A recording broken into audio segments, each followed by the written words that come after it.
Francisco Tolosa fue alumno del primer curso que yo tuve cuando todavía era docente cátedra aquí en la Universidad Nacional en 1999. Y pues en ese momento era uno de los líderes de ese grupo, uno de los que más hablaba en clase, como siempre Pacho ha hablado muchísimo, y uno de los alumnos más receptivos y más interesados en la cátedra. La cátedra que llevaba en ese momento era más o menos algo así como lo que puede ser hoy coyuntura política nacional, pero asociado a todo el proceso de reforma constitucional que había empezado en 1991, es decir, tenía componentes de ciencia política, pero tenía también algunos componentes jurídicos. Desde ahí, desde ese periodo, luego lo seguí viendo recurrentemente y pues pudimos establecer una comunicación casi que recurrente y puedo decir que me considero un amigo personal de Pacho.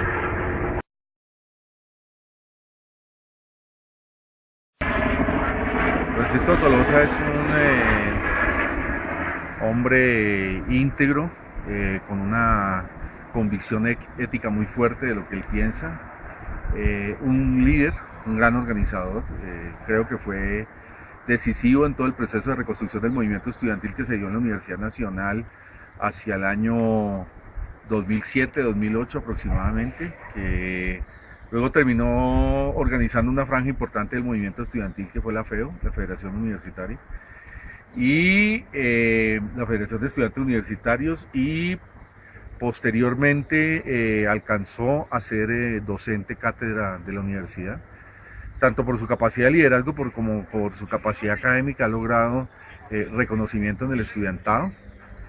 capacidad de liderazgo de organización, insisto en eso, y capacidad intelectual. Entiendo que su tesis de grado, que es parte de uno de sus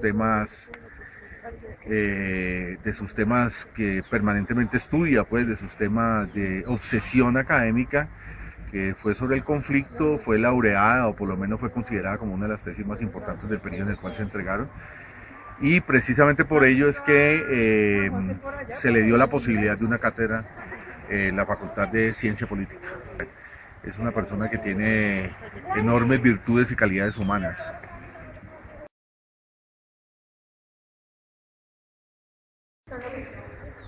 Hay una continuidad del terror de Estado en Colombia que incluso que obviamente persigue todo lo que tenga que ver con expresiones políticas alternativas, protestas sociales o resistencias. La propia Constitución del 91 garantizó la continuidad del estado de sitio, que es un régimen presidencial reaccionario, que fue un régimen presidencial reaccionario que empezó en Colombia durante el llamado Frente Nacional y que desarrolló procedimientos profundamente antidemocráticos y al mismo tiempo normas en contra de las posibilidades de expresión alterna de la sociedad, de franjas de la sociedad. Ese sistema le permite a las élites que gobiernan en el país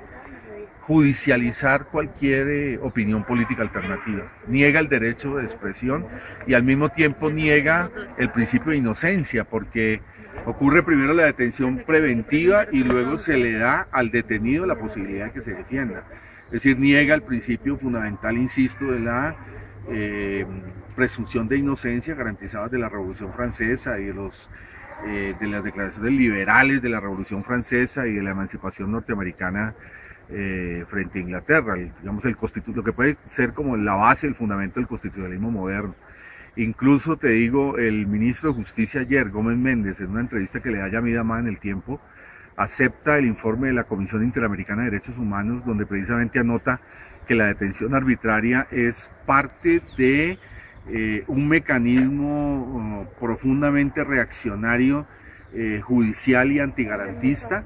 que obligaría a una reforma judicial importante,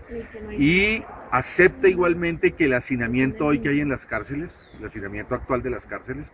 que ha producido tragedias como la que vimos la semana pasada en Barranquilla, con incineraciones en las cárceles que llevaron aproximadamente 10 muertos y a mítines, y que podemos caracterizar como una crisis humanitaria, tiene que ver también en parte con este sistema judicial antigarantista de las detenciones arbitrarias. Incluso el dato que acepta el propio ministro es que el 30% de los detenidos están en detención preventiva, es decir, que no se les ha solucionado todavía su situación judicial, lo cual es una aberración desde el punto de vista incluso de los propios derechos liberales. Lo que yo veo es que efectivamente por la capacidad de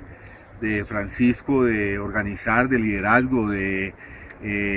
expresión y demás, hay una persecución política directamente contra él que pasa por lo que siempre ocurre: montajes, supuestas grabaciones, supuestas formas de tocar en internet y demás, o sea, supuestos correos que lo que están cristalizando es una persecución política.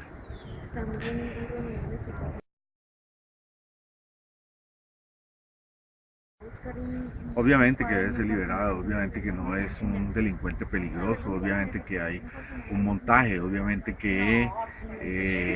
el movimiento democrático, los que acompañan los comités de presos políticos, quienes de alguna manera estamos por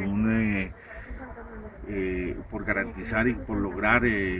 una ampliación del espectro democrático en el país y garantías mínimas para el ejercicio de la política, debemos estar de acuerdo con que Pacho debe salir inmediatamente de la cárcel.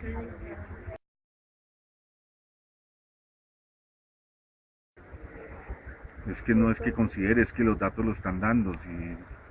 la propia prensa acepta que van aproximadamente 30 muertos en el último periodo, es decir, que se está, y que, como se dice hoy en la prensa, hay un plan pistola contra los dirigentes más importantes de marcha y de oposición en el país, pues confirma que efectivamente hay una persecución contra un movimiento que intenta institucionalizarse, que intenta hacer vida política en el país. Creo que también el movimiento democrático en general, independiente de divergencias ideológicas y políticas, debe acompañar la apuesta de la marcha patriótica por su legalización y porque tenga plenas garantías y plenas formas igualitarias ante cualquier organización política para expresar sus puntos de vista.